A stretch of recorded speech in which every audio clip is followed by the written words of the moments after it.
Assalamualaikum warahmatullahi wabarakatuh. Kami dari kelompok 12 akan mempresentasikan materi hukum pembangunan infrastruktur. Sebelumnya, izinkan saya memperkenalkan diri dan anggota kelompok saya. Nama saya Safa Salsabila, NIM 118220108. Selanjutnya ada M. Dimas Saputra, NIM 118220119. Melisa Vira Permata, NIM 118220120, dan Novaldi Arya Gusrian, NIM 221179091. Outline yang akan kami bahas yaitu: pertama, azas dan tujuan pembangunan infrastruktur; kedua, hierarki pembangunan infrastruktur; dan terakhir, pemetaan kerangka hukum pembangunan infrastruktur. Sebelum kita masuk ke hukum pembangunan infrastruktur, saya akan menjelaskan pengertian infrastruktur terlebih dahulu. Infrastruktur merupakan sistem fisik yang menyediakan transportasi, pengairan, drainase, bangunan gedung, dan fasilitas publik lainnya yang dibutuhkan manusia untuk memenuhi kebutuhan dasarnya, baik kebutuhan sosial maupun kebutuhan ekonomi. Nah, berdasarkan Perpres nomor 42 tahun 2005, jenis infrastruktur terbagi menjadi 7, yaitu infrastruktur transportasi, jalan, pengairan, air minum dan sanitasi, telematika, ketenaga listrikan, dan terakhir pengangkutan minyak dan gas bumi. Jadi, pembangunan infrastruktur sangatlah penting dalam kehidupan perencanaan, karena pembangunan infrastruktur dalam sebuah sistem menjadi penopang kegiatan-kegiatan yang ada dalam suatu ruang. Ketersediaan infrastruktur meningkatkan akses masyarakat terhadap sumber daya, sehingga dapat meningkatkan efisiensi dan produktivitas yang menuju pada perkembangan ekonomi suatu kawasan atau suatu wilayah.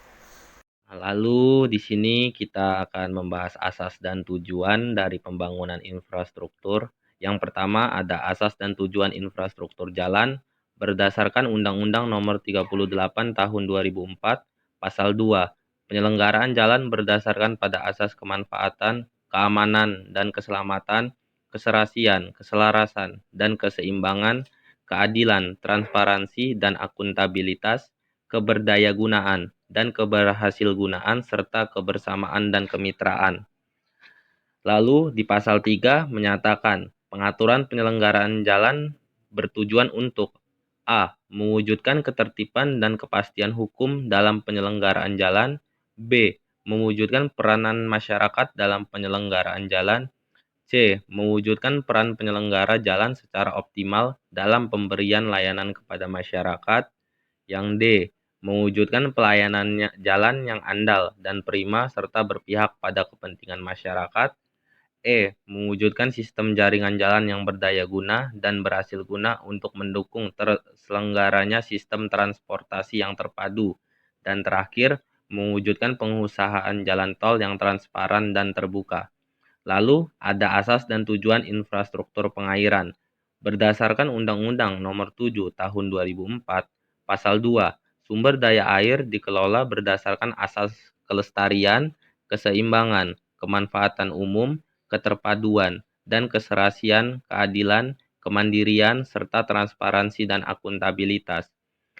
Lalu di pasal 3, sumber daya air dikelola secara menyeluruh, terpadu, dan berwawasan lingkungan hidup dengan tujuan mewujudkan kemanfaatan sumber daya air yang berkelanjutan untuk sebesar-besarnya kemakmuran rakyat. Asas dan tujuan infrastruktur beserta dengan kebijakan atau peraturannya, di antara lain infrastruktur transportasi, Undang-Undang Nomor 22 Tahun 2009, infrastruktur jalan, Undang-Undang Nomor 38 Tahun 2004, infrastruktur pengairan, Undang-Undang Nomor 7 Tahun 2004, infrastruktur telematika, Undang-Undang Nomor 36 Tahun 1999, infrastruktur ketenaga listrikan, Undang-Undang Nomor 30 Tahun 2009, infrastruktur pengangkutan minyak dan gas bumi, Undang-Undang Nomor 22 Tahun 2001. Baiklah, selanjutnya terdapat outline hierarki. Untuk merealisasikan pembangunan infrastruktur yang baik, terdapat kebijakan yang mengatur pembangunan infrastruktur sebagai berikut. Yang pertama, Undang-Undang Dasar 1945, Undang-Undang Nomor 26 Tahun 2007 tentang Penataan Ruang, RT/RW Nasional, RT/RW Pulau, RT/RW Provinsi, RT/RW Kota atau Kabupaten, dan Rencana Detail Tata Ruang. Peraturan tersebut telah tersusun secara hierarki. Rencana pembangunan infrastruktur dalam bentuk spasial terbagi dalam RT/RW nasional, RT/RW pulau, RT/RW provinsi, RT/RW kota atau kabupaten, rencana rinci tata ruang, RPJP dan RPJM. RT/RW digunakan sebagai acuan dalam penyusunan pembangunan jangka panjang dalam pemanfaatan ruang, sedangkan RDTR atau Rencana Detail Tata Ruang atau Rencana Rinci Tata Ruang berfungsi sebagai kendali mutu pemanfaatan ruang yang lebih rinci dari kegiatan ruang yang diatur dalam RT/RW. RPJM merupakan rencana pembangunan jangka menengah, yaitu 5 tahun, digunakan sebagai pedoman dalam menyusun rencana strategis. Sedangkan RPJP merupakan rencana pembangunan jangka panjang dalam jangka waktu 20 tahun. RPJP berfungsi sebagai arah pembangunan nasional.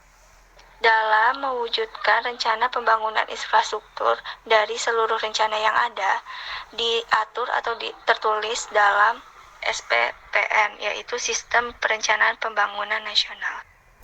Pemetaan kerangka hukum pembangunan infrastruktur. Di situ terdapat pasal 33 ayat 3 Undang-Undang Dasar 1945.